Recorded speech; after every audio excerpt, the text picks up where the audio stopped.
Hello everyone, welcome back to my channel. Today let's talk about George Herbert's poem Easter Wings.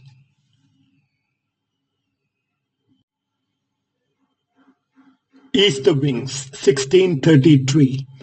George Herbert, 1593-1633.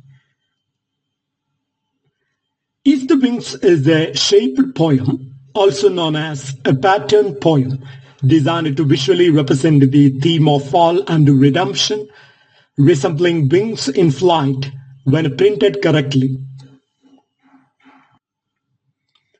Written in 1633, Easter Wings is part of Herbert's devotional poetry collection titled The Temple, published in 1633. George Herbert was a priest and a poet known for his religious poetry that reflected personal struggles and faith in God. The poem is arranged in the shape of wings, visually reinforcing its meaning. The narrow west lines symbolize suffering and downfall, while the widest line symbolizes spiritual growth and redemption. Now let's discuss the themes in the poem. The fall of man, personal suffering, redemption through God. The fall of man. The first stanza describes Adam's sin and its consequences, that is, mankind's suffering. Then personal suffering. The second stanza reflects on Herbert's own struggles, for example, illness, shame, hardships, etc. The third theme, that is redemption through God. Despite suffering, faith in God allows one to rise like a bird taking flight. Now let's talk about the literary devices used in the poem. First of all, imagery. That is, the comparison of a lark rising in flight symbolizes spiritual ascension. Metaphor, that is, imbibing on time. The poet asks God to strengthen his faith, just as bird's damaged wing is repaired. Then we can also see paradox, the idea that suffering leads to spiritual elevation, reinforcing the Christian belief in salvation.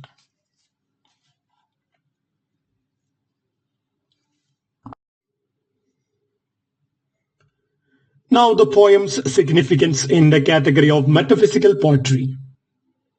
George Herbert's poetry is part of the metaphysical movement, known for its intellectual depth, religious devotion, and a use of conceits, that is, extended metaphors. His work is less complex than John Donne's, but deeply personal and spiritually uplifting. Now let's move to the capsule summary of the poem. In the first stanza, Herbert reflects on humanity's fall from grace, referencing Adam's sin that led to spiritual and material poverty. He describes mankind's gradual decay, culminating in a state of utter weakness. However, through Christ's resurrection, that is Easter, humanity can rise again like a lark soaring in joyful praise.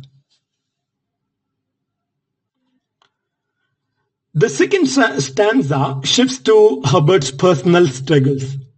He recounts how his own life began in sorrow, sickness, and shame, paralleling mankind's fall. Yet he sees affliction as a means of spiritual growth, seeking to be grafted onto God's power, like a bird whose wings are strengthened by divine support. The poem concludes with the paradox that a suffering advances the soul's ascent.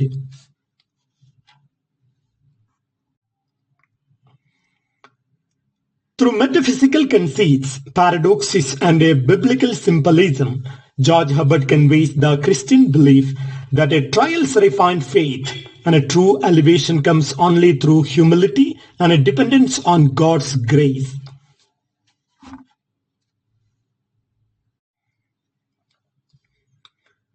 Now let's go to the detailed summary of the poem. Line by line explanation. In the first stanza, fall and the redemption of humanity. Lord, who created man in wealth and store. Herbert begins by acknowledging God as the creator of mankind, originally placing humanity in a state of abundance and prosperity. The words wealth and store signify both material and spiritual richness, emphasizing an ideal state before sin. This opening sets the stage for the contrast between human greatness and an inevitable downfall. The second line, though foolishly he lost the same. Here George Herbert refers to the fall of man, that is Adam and Eve's sin in the Garden of Eden. The use of foolishly highlights that human downfall was self-inflicted, resulting from disobedience. This transition marks the movement from prosperity to suffering, reinforcing the cycle of fall and redemption. Now the third line, decaying more and more. The repetition of more and more conveys the continuous deterioration of mankind after the fall. This phrase reflects both a physical mortality and a spiritual decline, which worsens over time. The shrinking shape of the poem at this point visually mirrors humanity's descent into weakness. Now the fourth line, till he became most poor. The downward movement concludes with a utter spiritual and material destitution, emphasizing mankind's fallen state. Most poor suggests not only a lack of wealth, but also spiritual emptiness and a separation from God. This line is the lowest point, setting up the moment of renewal and redemption.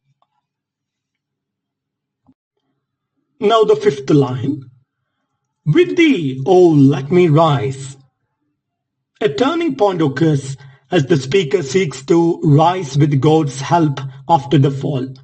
With thee implies that humanity cannot redeem itself alone. Divine assistance is essential. The structure of the poem begins widening again, visually depicting the act of resurrection.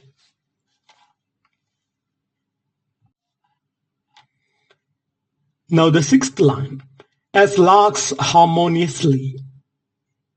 The lark, a bird known for its joyful flight, symbolizes spiritual ascent and a renewed hope. Harmoniously suggests that this resurrection aligns with God's divine order and grace. This line embodies the joy of Easter, where suffering transforms into glory and song. Now the seventh line, and sing this day thy victories.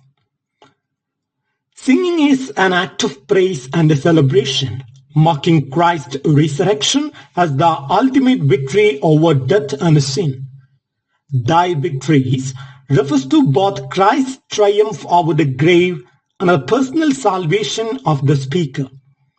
The movement toward joy and worship contrasts with the earlier despair and decay.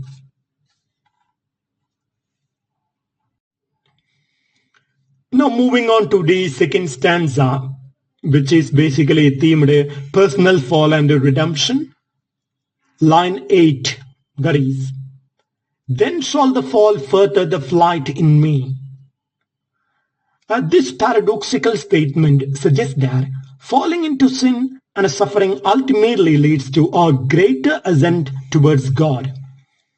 Herbert implies that human weakness, when acknowledged, can be the foundation for spiritual strength. The fall is not meaningless. It prepares the soul for a stronger resurrection, just as Christ's suffering led to his triumph. Now the 9th line. My tender age in sorrow did begin. George Herbert here shifts to a personal reflection, acknowledging that his own life began with hardship and affliction. Tender age implies both a childhood innocence and a vulnerability, suggesting early suffering. This line aligns with a Christian theology that human beings are born into sin and it requires redemption. Now moving on to the 10th line. And still with sickness and shame. The repetition of the word "and" emphasizes the continuous burden of suffering. Sickness could symbolize both a physical illness and a spiritual weakness. Shame here reflects sin and guilt, reinforcing the theme of human frailty. Moving on to the 11th line. Thou didst so punish sin. Herbert acknowledges God's justice in punishing sin, referencing divine discipline. This reflects the belief that God chastises humans not to destroy them, but to bring them closer to Him. The line maintains the biblical theme of suffering as a path to redemption. Now the 12th line. That I became most thin. Most thin suggests a state of extreme weakness, both physical and spiritual. Just as before, this marks the lowest point in the speaker's journey, preparing for renewal. The narrowing structure of the poem once again mimics decline before ascent. Now, the 13th line. With thee let me combine. This line introduces hope and a restoration, as the speaker desires unity with God. Combine suggests complete submission and a harmony with the divine will. The shape of the poem begins expanding again, mirroring spiritual renewal. Now the 14th line. And feel this day thy victory. The speaker longs to personally experience the transformative power of Christ's resurrection. This day emphasizes Easter's immediacy and significance, making it a lived experience. It reinforces the idea that redemption is not abstract, but deeply personal.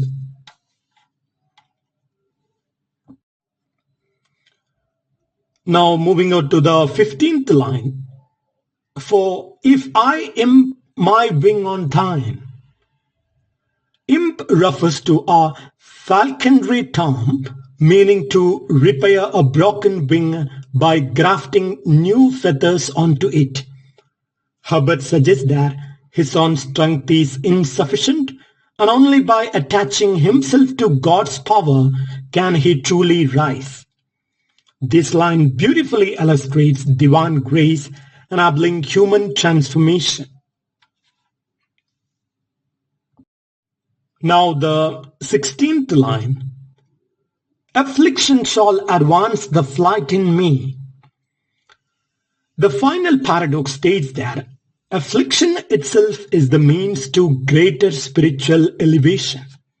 Herbert conveys that suffering refines the soul, drawing it closer to God. This echoes the Christian belief that tribulation strengthens faith and prepares believers for glory.